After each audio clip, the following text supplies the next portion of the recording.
is as close as your next prayer. Prayer is the weapon that God has given His children to wage war in the heavenlies.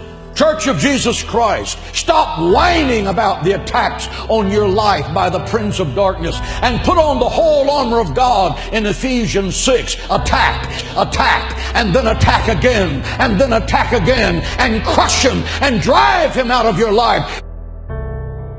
If it seems to be hopeless, pray, pray, pray, because God answers prayer. Moses prayed, and the sun was arrested in its courses by the hand of God as Joshua crushed the enemies of Israel.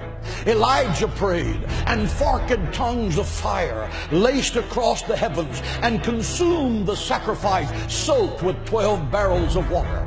Hezekiah prayed, and I'm talking about Old Testament prayer right now. Hezekiah prayed, and 185,000 Assyrians that surrounded Jerusalem, promising to slaughter every Jew in the sacred city. The next morning, Hezekiah rolled out the letter that General Sennacherib had sent to him, mocking his God and mocking the people of Israel.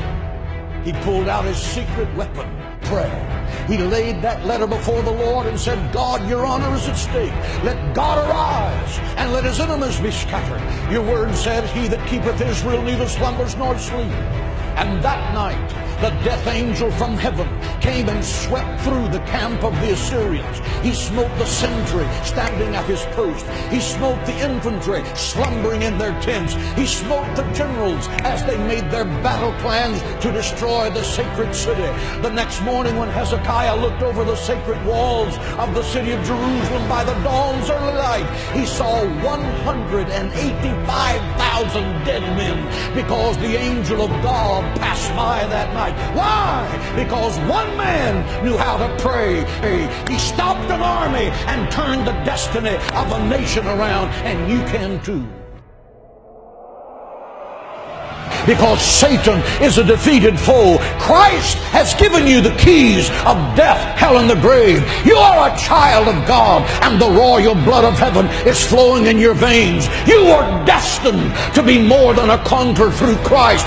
Think like it, act like it, and talk like it every day of your life. And believe that God can do the impossible. Jesus said, my house shall be called a house of prayer.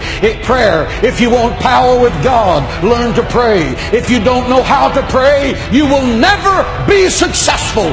I have preached the gospel of Jesus Christ for 44 years. I have preached in football stadiums packed with 75 to 80,000 people. I have preached in the beautiful cathedrals of Rome.